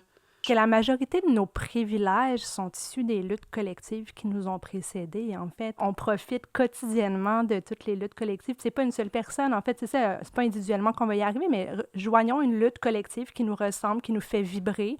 Puis c'est ça qui change le monde. C'est ça qui a toujours changé le monde, puis ça va continuer à changer le monde, tu sais, que c'est historique, c'est des faits, tu sais, je veux dire, ça fonctionne. Tu sais, au final, on est tous des morceaux de la machine. On choisit dans quelle machine on veut s'inscrire. Ouais. Puis c'est sûr que c'est pas toi spécifiquement. Tu sais, je pense que c'est jamais ça l'enlignement, ni quand on milite, ni quand on fait partie de quoi que ce soit de collectif. C'est jamais à propos de toi, mais t'as une importance là-dedans. Ouais, Sans ton boulon, la machine ne tient pas. Sans le boulon de l'autre, on est tous là comme ça, comme des morceaux. Là. C'est ça, c'est vrai pour le positif et le négatif. Si tu alimentes un système publicitaire, ben, tu fais partie collectivement de ce qui fait en sorte que ça... Sans vouloir culpabiliser les gens qui survivent là-dedans, en être conscient, c'est déjà un bon point de départ. Tu sais, souvent, le monde dit à moi puis Phil, « mais là, vous avez tout lâché, genre... Vous vivez de votre balado. S'il n'y a pas de prise de risque, il n'y a rien qui se passe. Hein? Oui, bien, c'est Anne Fourmentel qui faisait l'éloge du risque. Mes livres préférés. Puis cette femme est morte en sauvant un petit garçon de la noyade. On trouve dans la littérature, dans le cinéma, dans la danse, dans le théâtre, des exemples très concrets de gens qui ont pris la parole pour changer le monde. Puis je pense qu'ils l'ont changé parce que quand tu changes l'imaginaire, tu changes le réel aussi, d'une certaine manière. Fait que c'est vrai que si on est quelques-uns à sortir de la machine... puis qu'on crée une autre machine. Moi, j'aime bien imager le travail qu'on a à faire, puis le travail que j'assume que je vais faire toute ma vie. Puis je le vois vraiment comme un balancier qui, d'un bord, a les choses à brûler, puis de l'autre bord, les choses à bâtir. Puis c'est que si tu brûles tout, mais que tu bâtis rien, ton balancier est complètement débalancé, justement. Puis au même chose, si tu construis, mais tu démantèles pas à côté, mais là, tu as juste deux sociétés en parallèle, puis il y en a une qui continue à détruire puis à faire du mal. Fait que, tu sais, la question, c'est plus, toi, individuellement, où est-ce que tu te retrouves? Est-ce que tu te retrouves plus dans les choses qui sont à dénoncer, à démanteler, à bloquer avec ton corps, ou tu te retrouves plus dans les choses qu'on a à construire, comme des réseaux d'alimentation underground ou avec des fermiers d'ici, ou comme, est-ce que tu cherches à avoir du logement plus social? Tu sais, comme il y a plein de manières aussi de faire ton militantisme. Mais après ça, je pense qu'une autre perspective que je pense qu'il faut qu'on parle plus, c'est que c'est notre rapport avec l'inconfort, en fait. Surtout dans une société occidentale où on est relativement confortable, mais qu'après ça, bon, il y a quand même enjeux de pauvreté puis de précarisation là, grandissant. N'empêche que pour les personnes plus confortables qui nous écoutent, genre, on dirait que comme on est rarement confronté à ça maintenant, puis on a un mauvais rapport avec ça parce que justement on l'évite, on fait de l'évitement. En fait, il faut accepter qu'inévitablement il va y avoir des changements dans les 30 prochaines années, des changements énormes au point de vue climatique et au niveau de la société. Mais je pense que la manière dont on peut les approcher, justement de front, et pas en essayant de les éviter jusqu'à temps qu'on les subisse. Je pense que déjà là, on va être capable d'avoir de l'énergie, puis du courage, puis de la force d'actually faire le changement qui est nécessaire. Puis si c'est pas pour nous, c'est pour nos kids ou nos neveux ou nos nièces ou les prochains enfants, tu sais. Parce que là, bientôt, ils vont commencer à nous demander d'en faire plus, des enfants. Ça s'en vient dans les discours contemporains de PSPP. Mais il y a quelque chose de... Tu sais, moi, je le sais pas pour moi, mais je sais que ma fille va les subir, puis ça me drive en crise. Tu sais, les gens qui gardent leur vrai job, il y en a tellement, puis des gens qui sont pas dans le militantisme, bien plus que des gens qui prennent la parole puis qui font des actions. C'est épeurant quand même de faire le saut seul, tu sais. Mais tu sais, c'est un peu la force du capitalisme de nous avoir rendus tous coupables par association. C'est comme un système auquel t'as pas vraiment le choix d'adhérer. Puis là, t'es dedans, puis tout le monde ressent une micro-part de responsabilité qui peut varier dépendamment de ton rôle dans ce capitalisme. Puis on dirait que ça fait que quand on l'attaque, ce système-là, tout le monde se sent comme concerné. Mais c'est pas toi qu'on attaque. Puis je veux dire, je comprends bien que les gens... Je demande pas à tout le monde de lâcher sa job demain puis d'avoir peur de pas finir le mois. Mais de l'autre côté, si on n'est pas capable de collectivement se rassembler sans se shamer les uns les autres puis de dire hey, « là, ça marche pas, je vais pas te mettre ça sur le dos à toi ou à toi spécifiquement. Mais là, qu'est-ce qu'on fait? Il faut qu'on bouge, là. » Puis je t'écoutais parler, puis je trouvais qu'il y a quelque chose d'intéressant dans... Je pense que dans une société relativement privilégiée, on voit la perte de privilèges comme de la souffrance. Puis ça, c'est pas pratique, vraiment, comme phénomène. Parce que là, on a l'impression on souffre, mais tu souffres pas. C'est juste que tu vivais dans un trop grand confort. Tu prenais, disons, trop d'énergie pour juste la base. Tu utilisais trop de matériaux pour ce que... La planète peut... Puis là, toi, tu t'es habitué à ça. On te demande juste de revenir à quelque chose de plus raisonnable. Puis là, c'est perçu comme de la souffrance. Puis tu sais, c'est de la souffrance parce que tu as peur de perdre ton matériel, mais tu vis aussi la souffrance de la solitude du capitalisme parce que ça nous individualise puis ça nous met en compétition. La souffrance d'avoir perdu la communauté, tu sais, à quel point on parle pas à nos voisins, à quel point on n'est pas ensemble, on n'a pas ce sentiment de solidarité. Fait que autant que on dirait que quand on parle d'effondrement, quand on imagine autre chose, on est comme « Ah, mais je vais perdre mon confort matériel », mais tu vas tellement gagner en communauté, tu vas tellement gagner en amour. Mais oui, oh my God! J'ai jamais été aussi peu déprimée que pendant cette conversation. Tu sais, de créer un lien, d'apprendre à connaître quelqu'un, son histoire, d'où il vient, pourquoi il fait ce qu'il fait, ou elles font ce qu'elles font, de savoir que je peux avoir une discussion avec quelqu'un qui a fait 2 jours en prison, une personne qui représente Antigone, mon chum qui a fait du centre jeunesse. On rencontre des gens à travers nos prises de parole qui n'ont aucune voix dans les médias traditionnels. J'espère que vous sentez que votre voix est un peu libérée, puis vous êtes entendu. Puis je suis sûre que les gens qui nous écoutent sont prêts pour ces conversations-là. Puis je sais que les gens qui nous écoutent, c'est-à-dire ont plein d'idées différentes, mais sont dans un sens vont dans la direction, disons, de cette conversation. Mais je suis sûr qu'il y en a qui sont à la maison puis qui se demandent justement qu'est-ce que je peux faire. Tout ça me fait peur. Je veux me sentir moins puissant. Qu'est-ce qu'on fait, disons, si on veut commencer à militer avec le collectif Antigone? Où est-ce qu'on vous trouve? Comment on peut commencer ce parcours-là? Oui. Bien, en fait, le collectif Antigone, on n'est pas vraiment un groupe qui recrutons des personnes ou etc. Là, on est juste une gang d'amis qui donnons des formations, organisons des actions. Bien, le bout de plate, j'ai essayé de demander de l'argent, mais en ce moment, il y a une campagne de sociofinancement pour payer le procès de Olivier et Jacob qui sont menacés d'1 an de prison. C'est que pour l'instant, je pense que ça serait ça. Puis de relayer l'information, puis de réaliser qu'il y a une montée de la répression en ce moment, puis elle concerne tout le monde, là. C'est nous, mais demain, ça va être vous aussi, là, tu sais. Puis peut-être plus pour se mettre en action, mais vous pouvez toujours nous écrire au collectif Antigone sur Instagram, puis on peut rediriger justement, dépendant de les manières dont les personnes veulent s'impliquer à différents groupes. Tu sais, je pense qu'on a quand même une belle porte d'entrée aussi dans le milieu militant. On connaît bien le milieu, fait qu'hésitez vraiment pas à nous écrire sur Instagram. Sinon, ben, je vous invite aussi à aller suivre le compte Checkpoint Parents, qui est en fait les blocages qui s'opposaient au PL 97. En fait, le blocage est toujours en continu. Ils ont toujours besoin de monde parce que les coupes forestières se passent plus en hiver. C'est là qu'il y a les plus grosses coupes à blanc. Puis on sait que le projet de loi va revenir d'une manière ou d'une autre au printemps, donc on continue la lutte à ce niveau-là.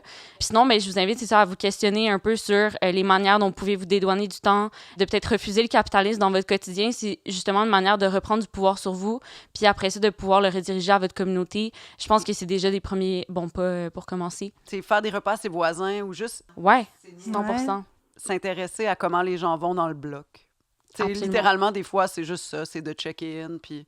Pas obligé d'aimer les idées en entier d'une personne pour en prendre soin, tu sais. Oui. Je pense à ça souvent. Non, la dignité, c'est pour tout le monde. C'est pas quelque chose qui se mérite. Ouais. C'est vrai, il faut arrêter de détester nos voisins puis détester les mêmes personnes qui sont clairement coupables de tous nos problèmes. Je pense qu'il faut vraiment s'armer contre ce discours-là, que c'est la faute des autres. On sait c'est de qui la faute. Ouais. Oui. Puis après ça, on sait que c'est les militants, les poètes, puis les communistes. Puis après ça, c'est vous autres. Fait que c'est ça, là. Yes! C'est comme un groupe à la fois, puis on se rend jusqu'à toi, puis tu penses que t'es correct. Fait que faut quand même réfléchir à ça. Mais je pense qu'effectivement, ça redonne du pouvoir de s'entourer, de se créer des liens.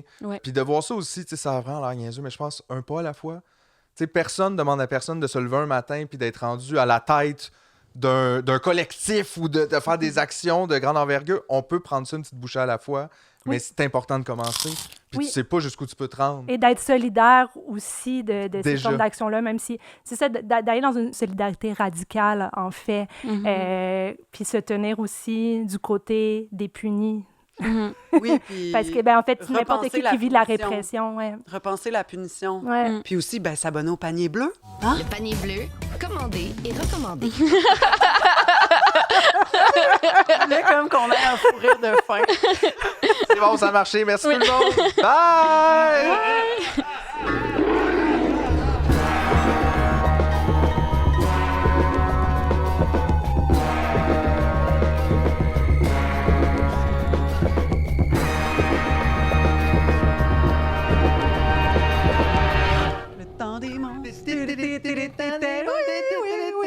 Présenté par personne! Yeah, personne! Vous! Ah, juste vous! Bye. Bye.